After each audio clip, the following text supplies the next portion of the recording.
পরিষদ কেমন হবে বা কেমন হলো এটা হয়তো কালকে আলোচনা করা যাবে। তো আমি আজকের যে বিষয়টি বলি যে নির্বাচন পরবর্তী সবচেয়ে বড় যে প্রশ্ন উঠছে এবং বিতর্কের জায়গায় সবকিছুতে বিতর্ক থাকছে না একটা বিষয় নিয়ে, গণভোটের ক্ষেত্রে যে বিষয়টা এসছে যে আসলে বিএনপির পক্ষ থেকে যে সংবিধান সংস্কারের বিষয়গুলো কথা এসছে, বিএনপি চেয়ারম্যানকে জিজ্ঞাসা করা হয়েছিল যে সনদ বাস্তবায়নের বিষয়টা নিয়ে। তিনি বলেছেন যে আমাদের যেগুলো নোট অফ ডিসেন্ট নেই সেগুলো আমরা ধারাবাহিকভাবে করব, বাস্তবায়ন করব। এখন প্রশ্ন হলো বিএনপির নোট অফ ডিসেন্ট যেগুলোতে আছে সেগুলো বাদ দিলে জুলাই সনদ আসলে খুব বেশি ফলপ্রসূ সনদ হয় না। এখন প্রশ্ন হলো গণভোটের পরেও কি বিএনপির সেই সুযোগটা আছে? আছে। কিভাবে? আমি বলছি যেগুলোতে অন্য দলের নোট অফ ডিসেন্ট আছে সেখানে নোট দেওয়া আছে, জুলাই সনদে নোট দেওয়া আছে যে ইশতেহারে এই ইস্যু যে দল আপত্তি দিল নোট অফ ডিসেন্ট, তারা যদি ইশতেহারে উল্লেখপূর্বক জয়লাভ করলে ব্যবস্থা নিতে পারবে, তারা তাদের ব্যবস্থা নিবে। সুতরাং উচ্চকক্ষ বরাবরই বলছে যে বিএনপি বলছে যে সিট বেসিসে হবে।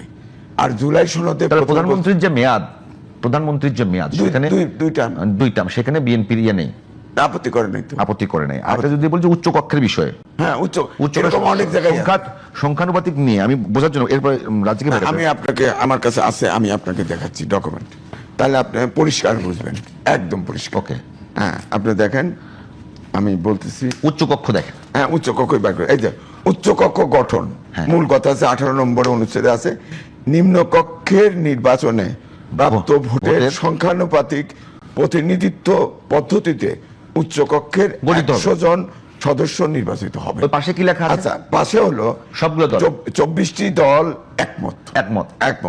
এরপরে আছে 7টি দল ও জোট নোট অফ ডিসেন্ট। তারপরে নোট হলো নোট দিছে এখানে।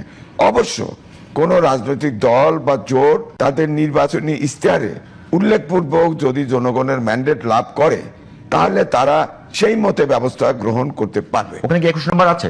কোথায়? যারা নোট অফ ডিসেন্ট দিয়েছে, বুঝি নেই। নোট অফ ডিসেন্ট যে কজন দিয়েছে, তবে তো 21 নম্বর হলো বিএনপি নাকি? না, নোট অফ ডিসেন্ট হলো দলের নাম উল্লেখ করে নাই, কিন্তু 21 নম্বর আছে, নাম্বারের দল আছে, আপনি দেখেন নাই? কি বুঝি পাশে কতগুলো নাম্বার আছে না, এই যে 12 13 14। না, পরিশিষ্টের না নোট অফ ডিসেন্ট যা দিয়েছে কয়টি দল? 7টি দল। 7টি দল নাম্বার বলেন। 7টি দলের নাম উল্লেখ করেন। নাম্বার আছে এখানে, নাম্বার তো বুঝবেন না। এই যে পরিশিষ্টের ক্রমিক নম্বর 1 16 17 21 মানে বিএনপি আছে, বিএনপি আছে 21 মানে বিএনপি, এটা শেষের দিকে। আচ্ছা, তাহলে তার মানে তো ক্লিয়ার যে বিএনপি এবং আমি এই পর্যন্ত থাকি। তার মানে বিএনপি ওখানে নোট অফ ডিসেন্ট আছে এবং বিএনপি ইশতেহারে উল্লেখ করেছে যে তারা উচ্চকক্ষ সংখ্যানুপাতিক হারে করবে না। বিএনপি যেহেতু জয়লাভ করেছে, শুধু জয়লাভ করে নাই, ব্রুট মেজরিটি পেয়েছে, তারা পাওয়ার পরে এখন তাদের তো আর দায়বদ্ধতা নাই, এই জুলাই সনদ অনুযায়ী নাই, এটা তাদের ইচ্ছা। কারণ এখানে তো বলে দেওয়া হয়েছে নোটে যে ইশতেহারে দিছে, এবং যে সব জায়গায় নোট অফ ডিসেন্ট দিছে বিএনপি, প্রত্যেকটা আমি দেখছি প্রত্যেকটাতে এই উল্লেখ আছে এবং এইটা বলা আছে, নিয়ে যেতে পারবেন না, দেখেন। আমি নিয়ে যাবো, আপনার কি করবেন? না এই বই আমি, আচ্ছা এই বইটা আমার কাছে 10টা আছে, আপনাদের দুজনকে 5টা দেওয়া হবে। চিন্তা করতে এবার কি আমি বলবো কিছু? বলেন প্লিজ। এইটা হইল সমস্ত দলমত নির্বিশেষে তারা আলাপ করছে। এটার ভিতরে 84টা সংশোধনী আছে। ওকে, এটার ভিতরে এত দল বলার দরকার নেই, কোনটা আপনি একমত হয়েছেন, কোনটা দ্বিমত হয়েছেন, আমি কোনটা একমত দ্বিমত, এগুলো মার্ক করা আছে। ঠিক আছে। এইটা নিয়ে আমরা ঐক্যমত্যে আসতে পারি নাই তো, না পারি নাই বলেই তো গণভোটের সিদ্ধান্ত আসছে।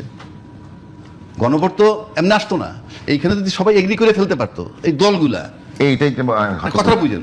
আমরা তো এগ্রি করে গণভোটে যে 4 দফা দিয়েছে সেখানে তো নোট অফ ডিসেন্ট বলেছি তো, আমি বলি অর্থাৎ এখানকার নোট অনুযায়ী আমি বলতে ক্লিয়ার করতেছি, এটা একটু বোঝার জন্য। আমরা এখানে একমত হই নাই বলেই ফাইনালি গণভোটের প্রশ্ন আসলো, যেটা গণভোট, এটা হলো উকালতি আর্গুমেন্ট। আরে গণভোটের কথা হলো এখানে নোট অফ ডিসেন্ট আছে, এটা গণভোটে মানলাম তো, ডিসেন্ট সবাই তো গেছে, কথাটা বুঝতেছেন না কেন? এইটা আমরা ঐক্যমত হই নাই বলেই তো গণভোটে গেছি নাকি? না, তাহলে গণভোটের দরকারটা কেন? গণভোটে যে কোনো ইস্যু, নরমাল প্র্যাকটিস যেটা, আগে সংসদে যে কোনো আইন যদি ইম্পর্টেন্ট হয়, আলোচনা হয়, এটা পাস হলে না হলেও গণভোটে যেতে পারে। এটা জুলাই সনদ, এই যে আদেশ, এটা প্রেসিডেন্টের আদেশে 4 দফা করে দেওয়া হয়েছে। আমি কিন্তু বহুবার বলছি এই আদেশটা যেহেতু সংবিধান জীবিত, এই আদেশটা অবৈধ। ওনার কথাটা আমি বলছি, সুতরাং গণভোট অবৈধ। ঠিক আছে, গণভোট অবৈধ। দেখেন জাতীয় নির্বাচন কি রে, জাতীয় নির্বাচন বৈধ, গণভোট অনুযায়ী জাতীয় আচ্ছা, আমি শেষ করিনি। আপনি বলছেন এখন রাজাকে বলেন যে তাহলে গণভোট অবৈধ। আমরা একমত হইতে পারি নাই বলে গণভোটে গেছি। গণভোট কেউ চাইছে আগে নির্বাচনে, কেউ চাইছে একই দিনে, ফাইনালি একই দিনে হয়েছে। এই গণভোটে ভিতরে 4টা দফা আছে, ক খ গ ঘ। ওইটার ভিতরে কিন্তু 84টাই ঢুকানো, সব ঢুকানো আছে। এই 84টাই ঢুকানো হয়েছে, ভেরি সিম্পল, 84টা ঢুকানো আছে। ওকে ওকে, তাহলে আমি এখন গণভোট দিতে গেলাম, হ্যাঁ আর না, হ্যাঁ অথবা না। গণভোট আইনে নাই বলতেছেন, আমি তর্কের খাতির ধরে নিলাম মনার খাতির, কিন্তু আমরা রাজনৈতিক দল কিন্তু মানছি গণভোটে যাব, তার সাথে জনগণ সম্পৃক্ত। গণভোটে জনগণ গেছে, 4 কোটি 80 লক্ষ লোকে ভোট দিছে হায়ের পক্ষে, 2 কোটি 25 লাখ বিপক্ষে দিছে। তার মানে এটা আমরা সবাই মেনে নিছি, দল মত নির্বিশেষে। আপনি লিগ্যাল হোক ইললিগ্যাল হোক, আমরা মেনে নিছি।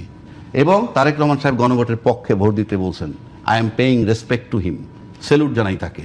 এবং এখন যদি বিএনপি যেভাবে বলছে, সেটা পরে আসি। এখন আপনি এই আর নোট অফ ডিসেন্ট নাই।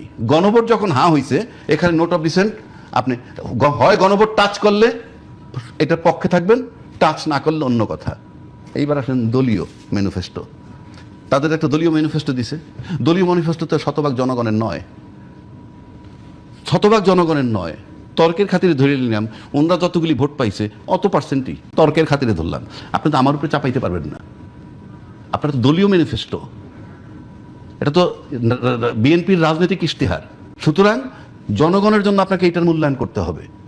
এখন 2/3 মেজরিটি আপনি পাইছেন, আপনি পার্লামেন্টের সবচেয়ে বড় ক্ষমতাধর। এখন আপনারা বলছেন হাতে ভোট দিতে, জনগণ আপনাদেরকে বিশ্বাস করে হাতে ভোট দিছে। এখন যদি আপনি এটা কার্যকর না করেন, কিংবা আমরা নোট অফ ডিসেন্ট দিয়ে রাখছি ওইটি করব না, ওইটা না করার, এটা না গণভোটে অবজ্ঞা করা, সেম সেটা আপনারা করতে পারেন। করলে দেশ জাতি অন্য দল কিভাবে নিবে সেইটা অন্য, আমরা দেখব কি কনসিকুয়েন্স হয়। কিন্তু once it is accepted by you, আপনি হাতে ভোট দিতে বলেছেন, জনগণ হাতে ভোট দিছে, এবং 4 কোটি 80 লক্ষ ভোটাররা ভোট দিছে। 4 কোটি 80 লক্ষ ভোটার কিন্তু এটার ভিতরে সব দলের ভোটার আছে। আমি বুঝতে পারছি। একটা বিষয় একটু রাজ্যকে জানবার জন্য আপনি বলবেন, এই শেষ করে নেই, তবে শেষ টাইম জান না রাজ্যকে একটা বিষয়, যদি মানে বা জুলাই সনদ বাস্তবায়ন না হয়, সেক্ষেত্রে কি জুলাই অভ্যুত্থান, তার পরবর্তী 18 মাসের সরকার এবং নির্বাচন, এই কোনোটা কি কোনো প্রশ্নের সম্মুখীন হয়? আপনি যদি আমাকে প্রশ্ন করেন, আমার বিবেচনায় প্রশ্নের সম্মুখীন হয়। কেন আমি বলি, কথা বারবার বলছি, এখনো বলছি, এই যে আমরা নির্বাচনটা করে ওত্তার নিলাম, আমরা কিভাবে ওত্তার নিলাম, কোন আইনে, কিভাবে, কোন সংবিধান নিলাম, আমরা বসলাম তো। এই জন্য এই বিতর্ক এখন আর দরকার নাই। সরকার হয়ে গেছে, ভোটের আলোকে সংস্কার হবে, ভেরি সিম্পল। যদি যে প্রবণতা দেখা যাচ্ছে, সেক্ষেত্রে গণভোটকে যদি আপনি না করেন, অবজ্ঞা করেন, তাহলে আপনার একটা সিম্পল প্রশ্ন আসবে না যে আপনি এত বড় শেষ, আপনার টাইম শেষ। আপনি যদি বলতে চান যে কালকে ওই যে গণপরিষদ, জুলাই সংবিধান সংস্কার পরিষদের সদস্যদের শপথ এবং জাতীয় সংসদের সদস্যদের শপথ দুইটা একসঙ্গে হবে, তো এটা নিয়ে, এইটা না হওয়া পর্যন্ত আপনি চলবেন কিভাবে, এটা আমার প্রশ্ন। আগের সংবিধান সংবিধানে তো জুলাই 2026 ফেব্রুয়ারিতে হয়তো নির্বাচনই নাই, এটাতে আছে।